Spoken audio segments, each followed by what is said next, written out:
मैया की। फिर एक बार से जरा सारे बच्चे भी बोली यमुना मैया की।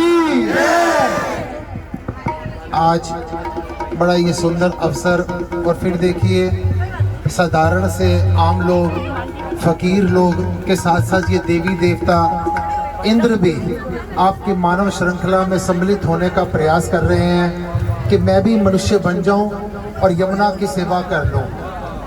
और आपसे कहूं चंद शब्दों में, अभी थोड़ी देर बाद हम यहाँ पर शपथ लेंगे, लेकिन सबसे पहली बात यहाँ पर जितने हमारे हिंदू भाई बैठे हैं, हुए खड़े हैं, उपस्थित हैं, इन सबसे कहूँगा सबसे पहली शपथ हम ये लेंगे कि हम कोई भी पूजा पाठ की सामग्री हम एक यमुना नहीं किसी भी नदी में विसर्जित नहीं करेंगे। हमारी सबसे पहली यहाँ पर बैठकर शपथ होगी, हम अपने घर पे इतनी आदर से 10-15 दिन गणेश जी की मूर्ति को रखते हैं, और उसके बाद हम इन पावन नदियों में, यमुना में आकर उसको विसर्जित कर देते हैं। हम संकल्प करेंगे कि हम इन मूर्तियों को कभी भी यमुना में विसर्जित नहीं करेंगे।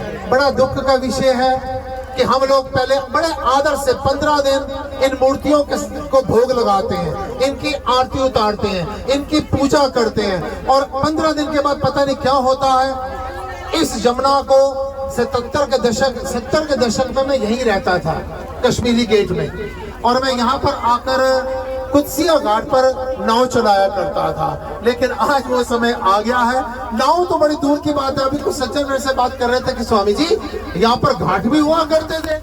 इन सब में हम सारे दोषी हैं। कभी भी जीवन में हमारा नुकसान कहाँ होता है? जब हम ये सोच लेते हैं, जब हमारे मन में ये विचार आ जाता है क्या सिर्फ मेरी ड्यूटी बनती है, सबकी ड्यूटी नहीं बनती। ये सोचो कुछ ना कुछ मेरी ड्यूटी ही बनती है। अभी जिस समय पर गणेश विसर्जन हुआ, मैंने अपने आश्रमों में इन बच्चियों से मैंने खोए के गणेश बनवाए और दूध के मैंने सरोवर बनवाए छोटे छोटे, उसमें गणेश जी को विसर्जित किया और सबको प्रसाद बांट दिया कि गणेश बाहर नहीं गए। अब देखिए ना, हम नदियों में हम गणेश जी को विसर्जित कर देते हैं, उसके बाद हमारा पूजनीय गणेश, हमारा भगवान, हमारा देवता, उसके ऊपर मलमूत्र पड़ा होता है। कितनी शर्म की बात है, शेम की बात है आप सबके लिए।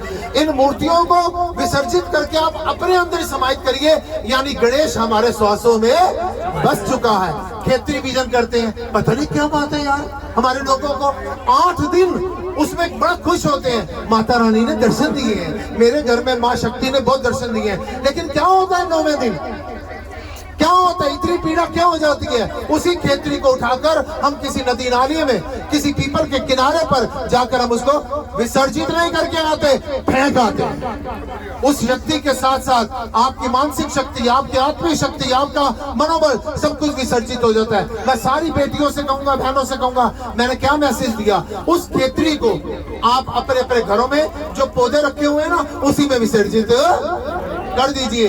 आपको अपनी माँ को धक्के देके बाहर निकालने की जरूरत नहीं है। आपके घर में ही आपकी माँ रहेगी, वो आपको आशीर्वाद देती रहेगी। ये नदियां क्या आवाज देती है? प्लीज टेल मी, नदियों से क्या आवाज आती है?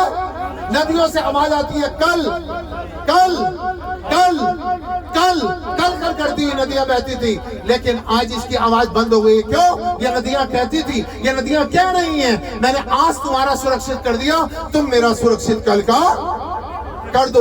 अगर मेरा कल सुरक्षित रहेगा तो आप सभी सुरक्षित रहेंगे। अगर मैं सुरक्षित कल नहीं रहूंगी तो आप अपनी सुरक्षा का इंतजाम कुछ और ढूंढ लो, जिसका सब्स्टिट्यूट कोई भी नहीं है। एक बार आप सब आरती तो करेंगे, हमारे योगेश जी के और मोहनप्रीत या हमारे अवतार जी के साथ जितने भी लोग हैं आरती तो करेंगे, लेकिन केवल आरतियों से कभी कल्याण नहीं होगा।